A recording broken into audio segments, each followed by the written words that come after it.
kapuso, malaking pahirap nga po talaga sa mga tsuper. Ang panibago na namang big time oil price hike na ipatutupad simula nga po ngayong araw.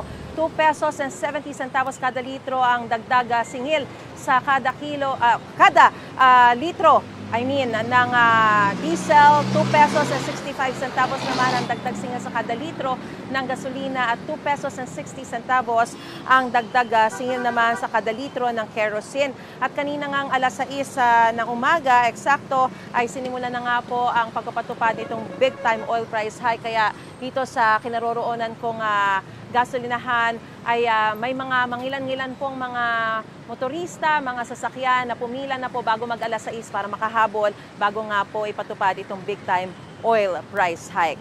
Samantala, kaugnay naman po sa big time oil price hike na halos 3 piso kada litro ngayong araw, makausap po natin si Attorney Rino Abad, ang Director po ng Oil Industry Management Bureau ng Department of Energy. Magandang umaga po sa inyo, Director. Attorney, magandang umaga. Si Marie Sumali po ito. Magandang umaga po, Maris, at magandang umaga sa mga kababayan ho.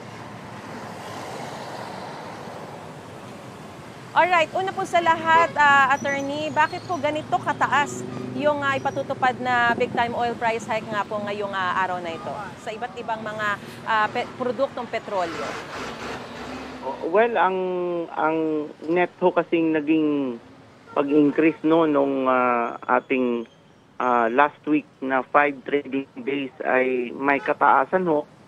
At ito ho ay umabot ng ganyang mga level ng adjustment, yung average na nangyari nung buong week last week. For example, ang atin hong gasoline, nung last week, Monday of the second week from last week, no, kasi 2 weeks ang kinukompare natin, nagsimula lang ang price ng gasoline at 76.94 barrel US dollar per barrel.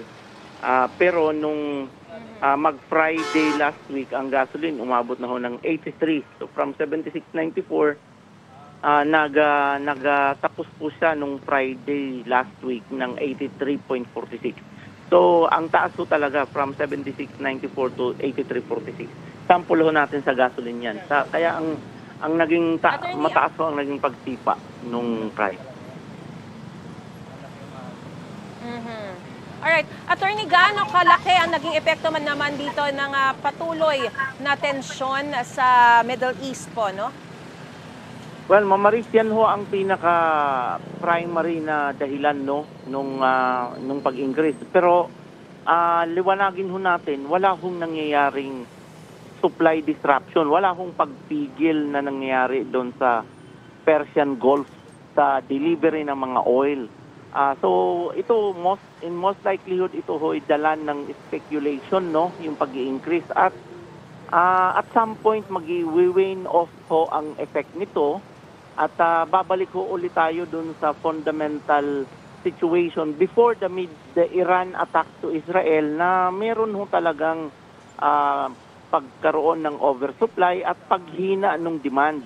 At most likely kung hindi ho gaganti ang Israel against Iran in the near future, no, baka maabutan uli natin yung pagbalik natin uli doon sa mga rollback.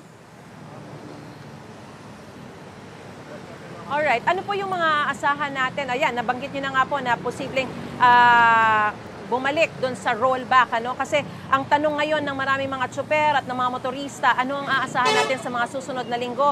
Magpapatuloy pa ba habang may ongoing tension sa Middle East? Magpapatuloy pa po ba na ganito na talagang may oil price, big time oil price hike? O aasahan na rin po natin yung rollback naman sa mga susunod na linggo, Attorney? Pamaris, tama ho kayo pag mag-wane off ho ang effect ng speculation nito. Dahil wala ho talagang supply disruption na nangyayari sa Persian Gulf. Wala hong problema, walang pagbabawal dun sa supply na nangyayari dun sa Iran kahit nasangkot siya sa problema kay Israel. So mag-wane off ho talaga ang speculative effect nung conflict nilang dalawa, no? Ang atin lang ayaw lang mangyari, ma-reinforce yung speculation. Mas mauna yung reinforcement ng speculation kung gumanti si Iran against Israel. Pag hindi ho yun mangyari in a span of how many weeks, ay mukhang maaabutan ho natin yung dati pa rin nating fundamental situation sa supply-demand ng oil na medyo may kataasan ang supply, medyo mahina ang demand. Kaya maganda ho ang price. Baka ho talaga maabutan natin yung rollback. Alright. Attorney, sa mga pag-aaral niyo po ba dyan sa Department of Energy, may posibilidad po ba tayo na magkaroon ng sarili nating source ng langis at hindi na tayo aasa na lamang sa ibang mga bansa? May chance ho, agresibo ang department sa pag-award ng mga, tinatawag nating service contract, oil and gas service contract.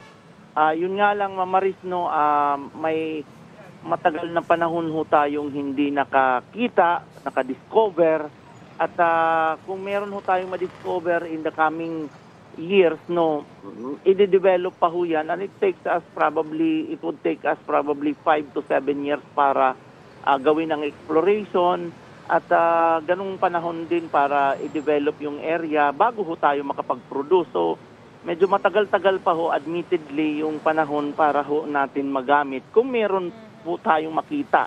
Yun ho ang pinakaunang problema, yung makakita ho muna tayo ng area na mayroong oil reserve or oil supply. At matagal-tagal pa rin po tayong magpabalik-balik dito sa rollback at price hike na inaasahan nga po dahil sa mga speculations nga po sa mga nangyayari sa ating paligid. Maraming salamat po sa inyo pong impormasyon na binigay sa amin at sa inyo pong panahon, Attorney Rino Abad, ang Director po ng Oil Industry Management Bureau ng Department of Energy. Magandang umaga po sa inyo. Magandang umaga po sa inyong programa.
Mga kapuso, para una ka sa mga balita, mag-subscribe sa GMA Integrated News sa YouTube. Sa mga kapuso abroad, subaybayan niyo po kami sa GMA Pinoy TV at sa www.gmanews.tv.